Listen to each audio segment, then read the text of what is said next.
पिछले एपिसोड में आपने देखा कि ऐश पोकेमॉन मास्टर चैंपियनशिप का मैप लेने के लिए बैटल करता है टीम गैलेक्टिक के बॉस साइरस से। ऐश एक काफी औसम 6-on-6 बैटल में साइरस को डिफीट कर लेता है, जिसके बाद उसको वो मैप मिल जाता है। वो मैप ऐश ब्रॉक को दे देता है और उसके अकॉर्डिंग वो लोग एक डेजर्ट में पहुंच जाते हैं, जहाँ पर काफी सारे कैक्टर उनके ऊपर अटैक कर देते हैं। वो सब पूरी रात टेंट के अंदर बिताते हैं और सुबह हो जाती है। अब आगे सुबह होने के बाद ऐश और ब्रॉक आसपास चेक करते हैं, बट वहाँ पर अब कोई भी कैप्टन पोकेमॉन नहीं था, यानी कि वो सेफ थे। अब वो लोग आगे बढ़ते हैं, उनको काफी गर्मी लग रही होती है, बट वो चलते जाते हैं और यहाँ पर कोई पोकेमॉन इंसान या फिर कोई भी जगह नहीं थी रुकने के लिए। मिस्टी काफी थक जाती है और वो बोलती है कि हमें थोड़ी देर रुकना चाहिए। ऐश बोलता है कि नहीं, हम नहीं रुक सकते वरना हम काफी लेट हो जाएंगे। वो ओल्ड मैन बोलता है कि मुझे सामने कोई बड़ा घर दिख रहा है, शायद हम वहाँ पे रुक सकते हैं। ब्रॉक, मिस्टी, ऐश और सरीना भी वहाँ पर देखते हैं और सच में वहाँ पर एक घर होता है, जिसको देखकर वो शॉक रह जाते हैं कि इतने सुनसान जगह पे एक घर बना हुआ है, वो भी डेजर्ट के बीचों बीच। वो सब उस घर के पास पहुंचते तो देखने को मिलता है कि वो एक घर नहीं बल्कि एक स्टेडियम है और वहाँ पर लिखा होता है पोकेमॉन मास्टर चैंपियनशिप रजिस्ट्रेशन। ऐश ये देखकर काफी ज्यादा खुश हो जाता है।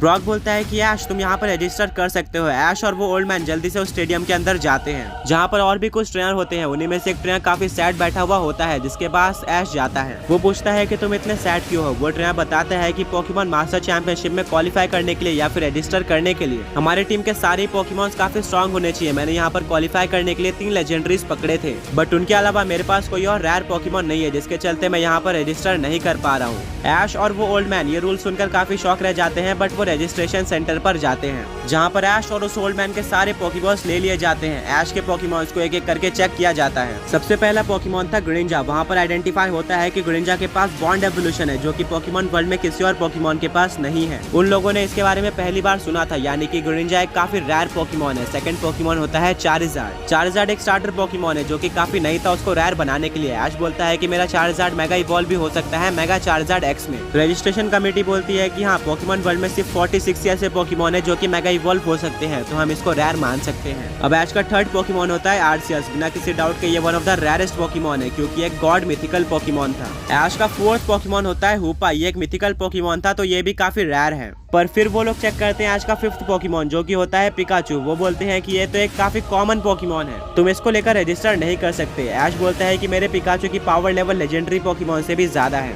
और इसके पास एक जी मूव भी है। वो लोग ऐश की बात मान जाते हैं और बोलते हैं कि पिकाचू भी एक रेयर पोकेमॉन है। अब ऐश का लास्ट पोकेमॉन होता है हुपा। ये भी एक मिथिकल पोकेमॉन है, जिसके पास हुपा अनबाउंड फॉर्म भी है, तो ये भी बिना किसी डाउट के one of the rarest Pokemon था, जिसके चलते ऐश पोकेमॉन मास्टर चैंपियनशिप में रजिस्टर कर लेता है। वो लोग ऐश को कांग्रेट्स बोलते हैं और बोलते हैं कि तुम्हें आगे जाके सारी इन्फॉर्मेशन मिल जाएगी कि तुम्हें किससे बैटल करनी है और क्या टास्क है। अभी के लिए बस इतना कंफर्म हुआ है कि तुम पोकेमॉन मास्टर चैंपियनशिप में पार्टिसिपेट कर सकते हो। वो ऐश को एक फॉर्म देते हैं और उस पर लिखा होता है कि पोकेमॉन मास्टर चैंपियनशिप 1 महीने बाद होने वाली है।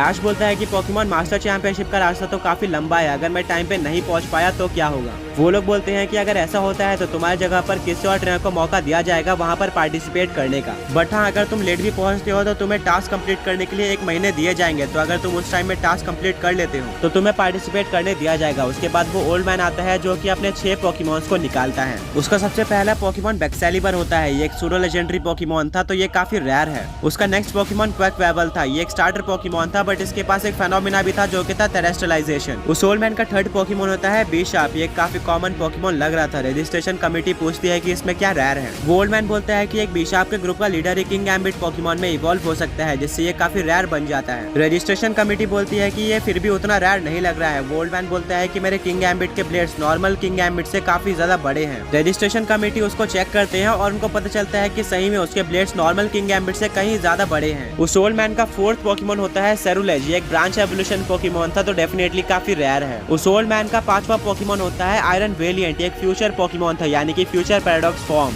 जिससे ये भी काफी रेयर बन जाता है। वहीं पर उसका लास्ट पोकेमॉन होता है वॉकिंग वेक। ये भी एक पैराडॉक्स पोकेमॉन है एशियन टाइम का। उस ओल्ड मैन के भी सारे पोकेमॉन्स काफी रेयर होते हैं, जिसके चलते उसको वो फॉर्म दे दिया जाता है। जाते हुए ऐश और वो ओल्ड मैन उस ट्रेनर को, जो कि पार्टिसिपेट नहीं कर पा रहा था रेयर पोकेमॉन्स ना होने की वजह से, कुछ रेयर पोकेमॉन्स दे देते हैं, जैसे कि ऐश अपना fossil Pokemon Aerodactyl, pseudo legendary Pokemon Salamence और मिथिकल पोकेमॉन जेनेसेक दे देता है। वहीं पर वो ओल्ड मैन भी उसको एक रेयर पोकेमॉन दे देता है, जिससे वो काफी खुश होकर पार्टिसिपेट कर लेता है पोकेमॉन मास्टर चैंपियनशिप में। ऐश अपने पोकेमॉन्स को स्टेडियम में हील भी करवा लेता है, क्योंकि वो साइरस से बैटल करके काफी वीक हो चुके थे। ऐश, उसके फ्रेंड्स और वो ओल्ड मैन उसी स्टेडियम के अंदर एक रात रेस्ट करने का डिसीजन लेते हैं। फिर उसके बाद वो अपनी जर्नी कंटिन्यू करते हैं। काफी टाइम चलने के बाद वो उस डेजर्ट को पार कर लेते हैं। और ब्रॉक बोलता है कि मेरे अकॉर्डिंग यहाँ पर सबसे पहली एंट्रेंस होनी चाहिए जैसा कि मैप में दिख रहा है, बट वहाँ पर उनको कोई भी एंट्रेंस नहीं दिखती है। कुछ टाइम बाद चलते चलते वो एक फॉरेस्ट में पहुंच जाते हैं। वहाँ पर उनके ऊपर एक फ्लाइगॉन अटैक कर देता है। ऐश अपने चार्जार्ड को बाहर निकालता है और उस फ्लाइगॉन को डिफीट करके उसको कैच कर लेता है, जो कि प्रोफेसर ओक के लैब में चले जाता है। इसी तरह से ऐश कुछ और पॉकीमॉन्स को भी कैच कर लेता है इस फॉरेस्ट में और वो लोग आगे बढ़ते हैं। तभी सरीना को एक सिटी दिखती है जिसके अंदर वो जाते हैं तो पता चलता है कि यह रेयर सिटी है।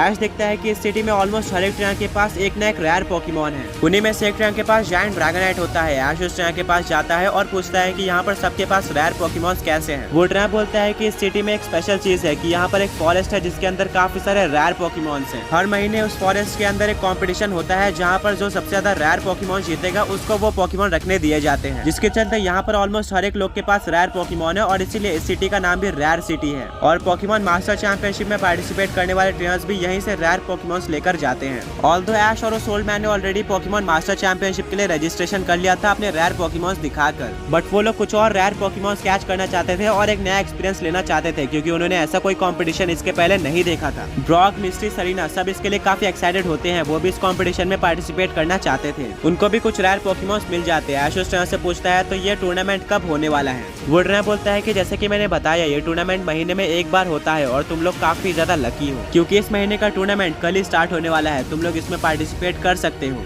ऐश, उसके फ्रेंड्स और वो ओल्ड मैन काफी एक्साइटेड होते हैं और वो कुछ टाइम उस सिटी के पॉकीमॉन सेंटर में बिताते हैं और अगले दिन वो लोग उस फॉरेस्ट में पहुंच जाते हैं जहां पर एक एंट्रेंस होती है। वो सब वहां पर जाते हैं जहां पर एक कैरेक्टर होता है। वो ऐश, उसके फ्रेंड्स और उस ओल्ड मैन को अंदर जाने से रोक लेता है और बोलता है कि रुको, तुम्हें यहाँ पे पार्टिसिपेट करने के लिए एक 3-on-3 बैटल करनी पड़ेगी एक काफी स्ट्रॉन्ग ट्रेनर के साथ जिसका नाम है जॉन। अगर तुम उस ट्रेनर को डिफीट कर लेते हो तभी तुम इस टूर्नामेंट में पार्टिसिपेट कर सकते हो। वो सभी चैलेंज को एक्सेप्ट कर लेते हैं, पर ब्रॉक बोलता है कि वो ट्रेनर कहाँ पर है, हमें उससे अभी बैटल करनी है। वो ट्रेनर वहाँ पर आ जाता है। जॉन देखने में काफी स्ट्रॉन्ग लग रहा था। सबसे पहले ऐश जॉन को चैलेंज करता है। बैटल स्टार्ट होती है और किसी को भी बिलीव नहीं होता कि ऐश सिर्फ और सिर्फ अपने चार्जार्ड का यूज करके जॉन के तीनों पॉकीमॉन गैराडोस, गेंगार और लुकारे को डिफीट कर देता है। यानी कि ऐश को इस टूर्नामेंट में एंट्री मिल जाती है। उसको एक टिकट मिलती है और कुछ रेयर पॉकीमॉन्स दिए जाते हैं जिनका यूज करके वो रेयर पॉकीमॉन्स को काफी इजीली कैच कर सकता है। इसका कैच रेट इस फॉरेस्ट के अंदर 100% है। उसको किसी रेयर पॉकीमॉन से बैटल भी नहीं करनी पड़ेगी। ऐश अभी एंट्री नहीं लेता है। ऐश का नेक्स्ट फ्रेंड जो कि जॉन से बैटल करने वाला था वो है ब्रॉक।